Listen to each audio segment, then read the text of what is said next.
Saludos, profesor Miguel.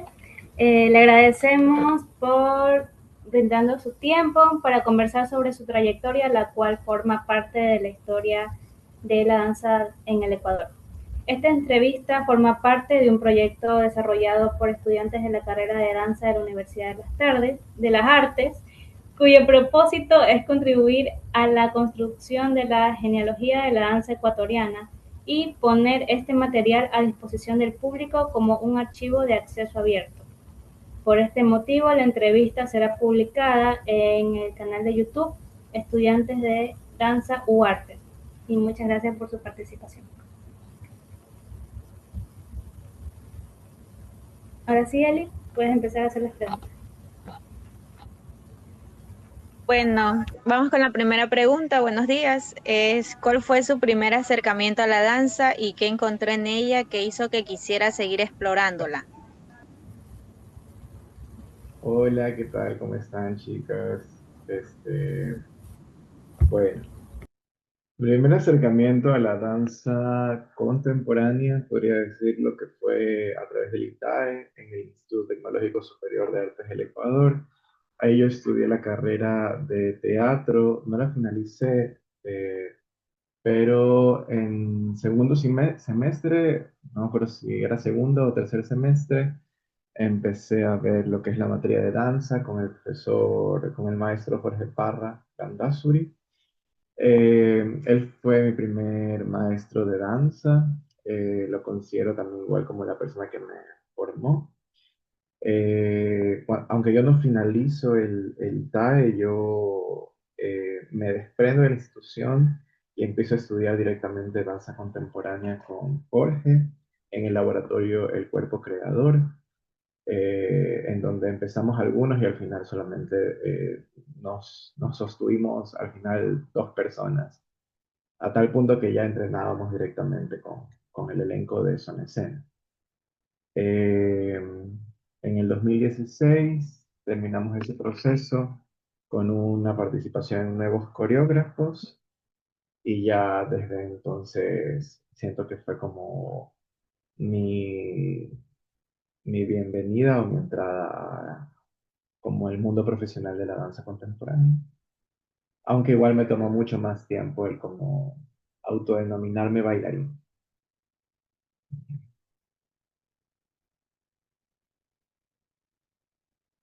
Listo. En el transcurso de su trayectoria, ¿qué personas, maestros, compañeros, espacios han sido fundamentales en su manera de entender y hacer danza? Eh, a ver, la lista es corta y larga al mismo tiempo. Ya mencioné a Jorge Parra y Son Escena, esos son como mis bases. Luego creo que hay un momento fundamental que es mi trabajo con Omar Aguirre. Con Omar estuve trabajando más o menos entre el año 2019 y 2021.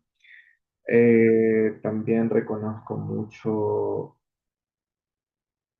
en tanto espacios, además de los espacios que ya propone Son Escena en realizando festivales como Fragmentos de Junio, etcétera. También diría La Fábrica, que siempre es importante mencionarla, que es un espacio que ya actualmente ya no existe, pero que durante mucho tiempo sostuvo lo que era la escena independiente, con ahí Natalia El Goul y muchos maestros que pasaron por ahí. A través de la fábrica fue que yo también me acerqué a muchos maestros internacionales, creo que muy significativos, Jenny Ocampo de Colombia. Jenny, primero la vi en escena, luego tomé un taller con ella y luego mantuvimos un contacto permanente, incluso el año pasado estuvimos en la Javeriana en Colombia con el grupo Tal Vez. El grupo Tal Vez, el grupo Tal Vez, obviamente, Marcela Correa y todos los demás miembros del grupo, Juanfer, Clara, Vane, Caro, Juanjo incluso, todas esas personas que de alguna manera contribuyeron en estos últimos años. Talore Delgado también, que fue como la persona que que me guió cuando hice mi investigación de tesis, ya más en la parte teórica, aunque nunca fue directamente mi profesora. Este, y ya no quiero como olvidarme de nadie. Pero bueno, en general han habido muchos maestros y maestras, pero creo que esos serían como los más importantes. Bueno, compañeras también, Ángela Maldonado, de temporada de Mosquitos. Ella también muy importante en mi camino. Este, y bueno, muchos maestros, maestras, maestres, espacios, festivales, encuentros escénicos, investigaciones, etcétera, etcétera. La Huartes. Hoy en día la Huartes. Bueno, eso.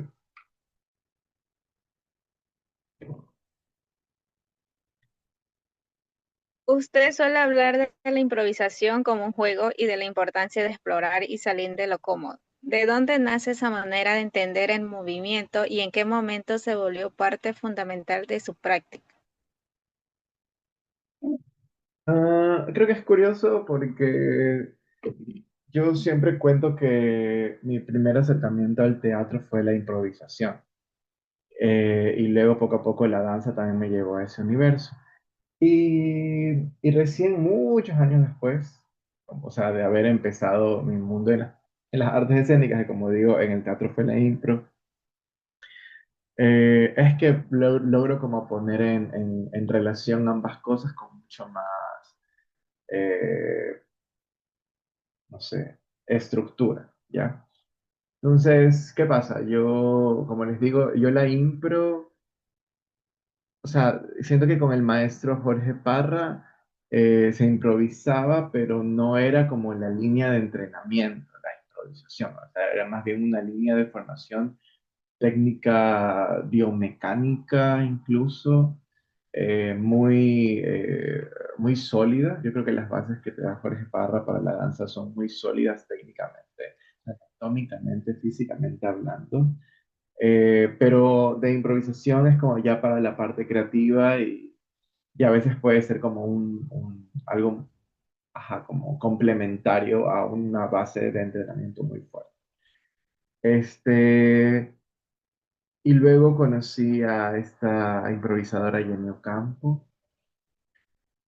Y en cambio la improvisación de Jenny nace mucho del lugar de los motores del movimiento, nace mucho más desde este lugar la fragmentación corporal, la escucha del otro, el trazar esas mismas trayectorias, esos mismos tiempos.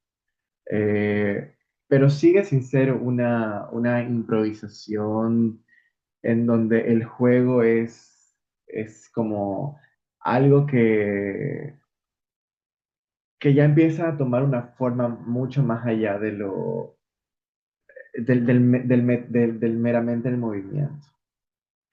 Y creo que fue más que nada con Omar y en los procesos que viví con el Omar, en donde empecé a darme cuenta de esta correlación entre lo teatral y lo dancístico, ¿no? Omar también es una persona que es tanto actor como bailarín y tiene como estas pasiones que siento que se ven al momento de bailar, en donde entran emociones, sentires, presencias, actitudes, gestos, juegos, palabras, sentimientos.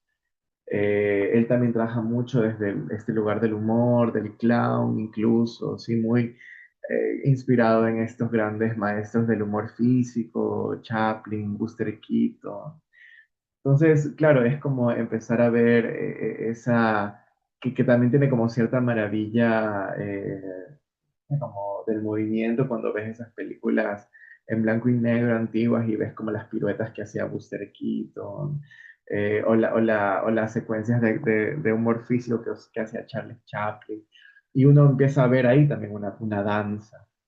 Entonces, ya luego obviamente conocí también otros maestros como David Zambrano, entonces ahí entendí, por ejemplo, esto de que la improvisación puede ser como algo muy estructurado, muy como estas consignas claras en donde tenemos que cumplir ciertos parámetros, ¿no? Entonces, el passing through de David Zambrano es eso, es como jugar un juego de ajedrez, como jugar como jugar serpientes y escaleras, como que solo te puedes mover de tal y tal manera y en base a eso lo que sucede, no sabemos qué va a pasar, pero sabemos que hay como un trayecto que recorrer y que ciertas cosas van a pasar sin ponernos de acuerdo, pero sabemos que ciertas cosas van a pasar. Entonces, claro, ahí fue cuando ya empecé a entender como esta, como gama amplia de la improvisación. Cuando hice mi tesis entendí que la improvisación hacía de cierto periodo de tiempo, ¿no? La danza postmoderna. Entonces, eh, creo que simplemente llegó un punto en el que todo hizo clic. Y ahí fue que retorné a ese punto de inicio que era la impro teatral y en muchos juegos de la impro teatral que yo decía, uy, ¿qué pasaría si poco a poco los llevo a hacer movimiento? Que muchos de ellos ya están dispuestos para el movimiento, solo es cuestión como de llevarlo un poco más allá. Entonces, todo esto que les acabo de decir, solamente para poder decir que es como un encuentro de todo. Luego el tal vez también fue una reconfirmación de eso. Marcela habla mucho desde el lugar del juego, de lo lúdico, pero yo creo que o sea, de mi parte es algo que nace desde muchos lugares, desde mi formación teatral, desde mi investigación en torno a la impro, desde mi origen teatral, que es la impro teatral, este, y mis últimos años en el trabajo del tal vez, que de alguna u otra manera han permitido como solo reconfirmar lo que yo ya sabía de alguna manera, o la perspectiva que yo tenía acerca de la impro y de los redescubrimientos que siento que logré hacer a través de mis investigaciones y procesos de creación. Eso. Tuvo un buen proceso, ¿verdad? Increíble. Fue larguísimo. Bueno, relacionado a esto, va de la mano, eh, ¿qué cosas recibió de sus maestros que ha mantenido, cuáles ha transformado y cuáles ha decidido cuestionarlas o dejar atrás, por así decirlo? Bueno, nos quedan 5 minutos. Espero espero no extenderme tanto. A ver. ¿Me repite la pregunta? ¿Qué cosas de los maestros usted ha mantenido, cuáles ha decidido dejar atrás o transformarlas o cuestionarlas?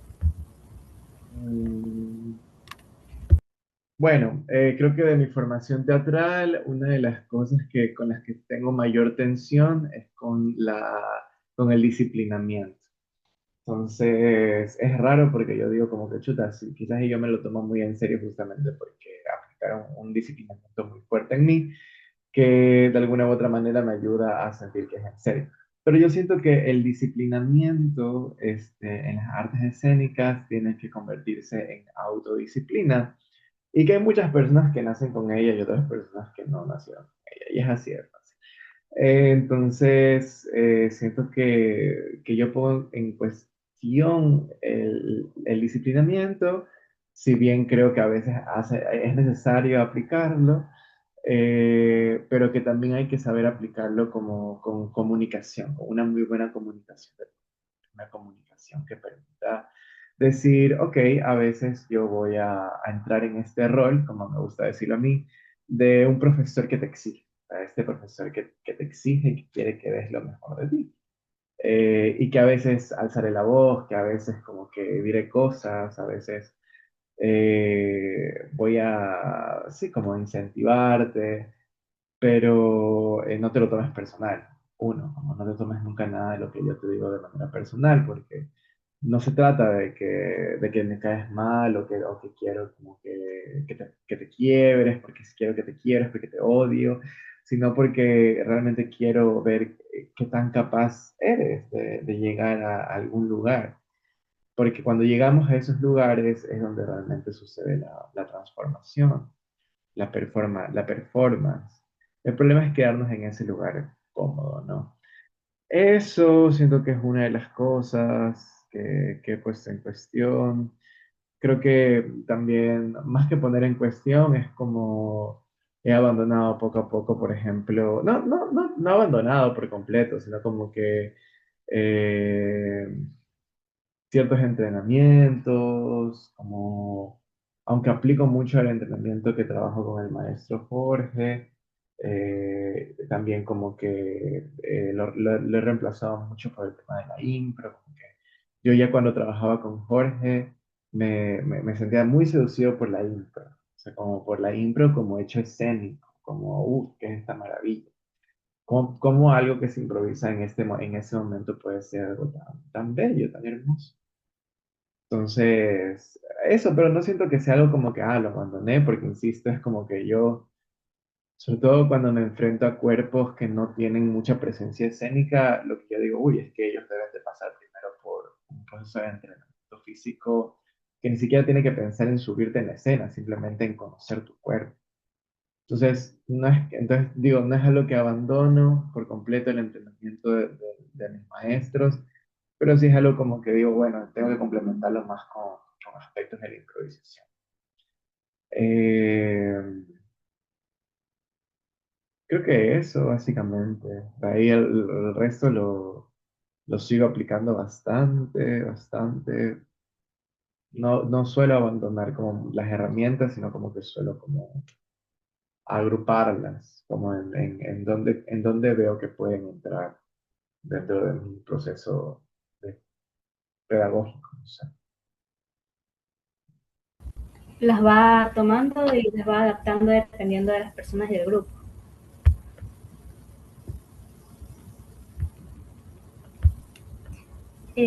A ver, no sé si nos da el tiempo para una última pregunta. Dice, ¿qué siente que está transmitiendo a las personas con las que está trabajando? Puede ser colegas, puede ser con sus estudiantes. ¿Y qué le gustaría dejar a las personas que vienen después? Bueno, tenemos un minuto. Bueno, voy a ser corto. Yo creo que siento que creo que yo le tengo mucha dedicación a este trabajo, mucha pasión como hacia la danza. Y siento que me gusta que la gente perciba eso, como que perciba que realmente me interesa mucho, me importa mucho, que sobre todo mi lugar está en ese lugar de enseñar, de apasionarte por el movimiento, porque tengas curiosidad y nunca pierdas esa curiosidad por querer explorar algo más. Siento que ese es sobre todo el lugar que me gusta dejar y a lo que me gusta enseñarle a mis estudiantes, como que nunca pierdan esa curiosidad, nunca pierdan como esa posibilidad de encontrar algo nuevo, algo diferente, algo curioso, algo divertido, algo innovador. Como les decía, creo que para mí lo más importante es compartir la pasión por lo que se hace, el deseo de jugar, el deseo de investigar, de descubrir algo nuevo, como de realmente nunca aburrirse. Y lo que les iba a decir es como que yo no entiendo a los artistas que no tienen un proyecto en mente, como que no entiendo a los artistas que no crean, porque siento que justamente un mal que recorre nuestra vida post-académica es que dejamos de crear muchas veces. Como que yo entiendo que el mundo laboral nos exige tener dinero, el capitalismo nos empuja a que estemos dentro de un sistema en el que tengamos ingresos monetarios, pero creo que siempre hay como vías en las cuales podemos seguir creando, incluso con limitaciones económicas. Incluso si es que tienes cierto privilegio económico, con más razón, porque no estás creando. Entonces siento que ese deseo de crear es muy importante para mí, de poder dejárselo a, a, a mis estudiantes, a las personas que vengan después de mí. Eh, Como yo sé que, o sea, y lo digo porque ahorita yo siento eso, es como que mm, dedicarme al mundo laboral institucional ha hecho que deje de crear como lo estaba haciendo antes. Y extraño mucho cómo estar en este lugar del que crea, del que está investigando no solamente desde lo pedagógico, aunque tampoco se puede minimizar ese trabajo que es muy importante, el trabajo pedagógico, pero sí como extraño mucho la investigación creativa también. Entonces, bueno, me fui a las ramas, pero se entiende lo que quiero decir. No, no abandonar la pasión por crear nunca. Y otra pregunta es, ¿cómo ha influido el hecho de descubrir quién es usted como persona en la construcción de quién es usted como bailarín? Y cómo a su vez la danza le ha permitido descubrir aspectos de sí mismo. Qué preguntas tan interesantes, chicas. Este, em, creo que es extraño, porque creo que yo me dedico a muchas cosas. O sea, como saben, yo no estudié danza, la danza fue algo que empezó a llegar a mí poco a poco, aunque siempre estuvo ahí, pero que me tomó tiempo como eso, como realmente aceptar que eso era lo que quería hacer. Eh, pero también me he dado cuenta que dentro de la danza lo que más me funciona es la impro. Y creo que la impro, de alguna u otra manera, es algo que complementa una vida en donde realmente yo le tengo mucho miedo al incierto, a la incertidumbre. Entonces parecería algo contradictorio porque siento que, claro, la impro es justamente eso, como aceptar la incertidumbre, nunca saber qué va a pasar, aceptar que vas a tener la capacidad de poder enfrentarte a eso, pero yo en la vida real soy bastante ansioso, en la vida real, como que sí le tengo mucho miedo a la incertidumbre, sí le tengo como mucho miedo a no saber qué va a pasar, me gusta tener el control sobre las cosas. Entonces, siento que de alguna u otra manera la impro se vuelve ese espacio para poder permitirme no tener el control, como algo que necesito realmente en mi vida. Eh, no porque no pueda hacer, o sea, porque, claro, yo podría como dedicarme o trabajar mucho más coreográficamente si yo quisiera, pero al final es como la impro lo que he decidido asumir como lenguaje de creación. Y creo que tiene que ver mucho con esto de soltar el control, de permitirme vivir el presente como de una manera otra, como extra cotidiana, de encontrar belleza en cada mínima cosa, en tener siempre la mirada dispuesta a componer en el presente. Creo que esa es como la mirada más bella que podemos tener, no solamente como creadores y creadoras, bailarines, bailarinas, sino para la vida, que es esto de siempre tener esta mirada predispuesta a dejar maravillarte, como ver el atardecer o ver el vapor que sale de la taza de agua caliente, o como el escuchar la risa de tu sobrina, o sea, como ese tipo de cosas, como que siempre permitirte maravillar por eso. Y cuando menos te des cuenta, esa colección que tengas de pequeñas maravillas te pueden permitir crear algo, ¿no? Pero porque ya has creado un universo de pequeñas cosas. Entonces creo que eso tiene que ver con mi vida tanto como persona y como bailarín, que es siempre querer estar un poco maravillado. Y también puede ser lo contrario, porque yo también soy una persona bien oscura, aunque no parezca. Eh, Ahorita, por ejemplo, las obras que estoy haciendo con mi elenco de la Spol son cosas muy oscuras, son cosas muy de la tristeza, de la guerra, de la muerte, de la hambruna. Y también es válido, o sea, también es válido como dejarse llevar por esas emociones un poco más oscuras, un poco más densas, y luego querer compartirlas en la manera en la que tú creas necesario hacer. Eh, entonces, eso, como que la vida Mi vida se alimenta con mi vida de bailarín desde ese lugar. Y mi vida de bailarín se alimenta de mi vida desde ese. Alicia, ¿tienes alguna otra pregunta? Creo que no. Muchas gracias, igualmente. Gracias, Miguel. Gracias a ustedes, chicas. Nos vemos. Chao, chao.